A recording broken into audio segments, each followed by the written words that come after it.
चलिए भारत के संविधान की उस सबसे अनोखी बात को समझते हैं। सुनने में थोड़ा अजीब लगता है ना, पर भारत की पूरी राजनीतिक बनावट का राज इसी में है। बस ये एक लाइन और इसमें सब कुछ आ जाता है। चलिए इसका मतलब समझते हैं। सबसे पहले आता है आर्टिकल 1, जो देश का नाम और उसका मूल स्वभाव तय करता है। तो संविधान सभा ने बहुत सोच समझकर 2 नाम रखे और सेक्युलर पहचान के लिए एक नाम से दूरी बनाई। यहाँ पर सबसे मजेदार बात है यूनियन शब्द का इस्तेमाल, फेडरेशन का नहीं। ये एक बहुत बड़ा फैसला था। अमेरिका जैसा नहीं, जहां राज्य साथ आए। भारत में राज्य संघ से अलग हो ही नहीं सकते। तो मतलब साफ है, पहला हिस्सा हमारा संघ अटूट है, इसे कोई तोड़ नहीं सकता। अब दूसरे हिस्से की बात करते हैं। संविधान ने संसद को राज्यों को बदलने की गजब की ताकत दी है। इसका मतलब संसद चाहे तो भारत का नक्शा बदल सकती है, राज्यों की मर्जी के बिना भी। और यहीं संघ की असली ताकत दिखती है।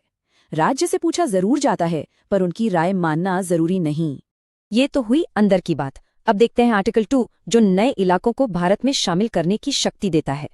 सिक्किम इसका सबसे क्लासिक उदाहरण है कि कैसे एक नया क्षेत्र भारत का हिस्सा बना। एक सवाल है, सुनने में छोटा लगेगा, पर इससे भारत की ताकत का असली दायरा पता चलता है। जवाब है टेरिटरी ऑफ इंडिया, क्योंकि इसमें सिर्फ राज्य नहीं आते, और भी चीजें शामिल हैं। मतलब भारत एक ऐसी इकाई है जो भविष्य में अगर चाहे तो और भी इलाके अपने में शामिल कर सकती है। अब सवाल यह है कि ये सब बदलाव होते कैसे हैं? क्या ये मुश्किल है? बिल्कुल नहीं। ये कमाल है आर्टिकल 4 का। इसके तहत राज्यों को बदलने के लिए बस एक सिंपल मेजॉरिटी चाहिए होती है। हाँ, लेकिन संसद की इस ताकत पर एक बहुत बड़ी रोक भी है। वो भारत की जमीन किसी दूसरे देश को नहीं दे सकती। अगर ऐसा करना हो तो उसके लिए आर्टिकल 368 के तहत संविधान में संशोधन करना पड़ता है, जो बहुत मुश्किल है। तो घूम फिरकर हम वापस उसी लाइन पर आ गए, जो अब शायद पूरी तरह से साफ हो गई होगी। तो हमारे संविधान निर्माताओं ने देश की एकता को सबसे ऊपर रखा और साथ ही इसमें लचीलापन भी बनाए रखा।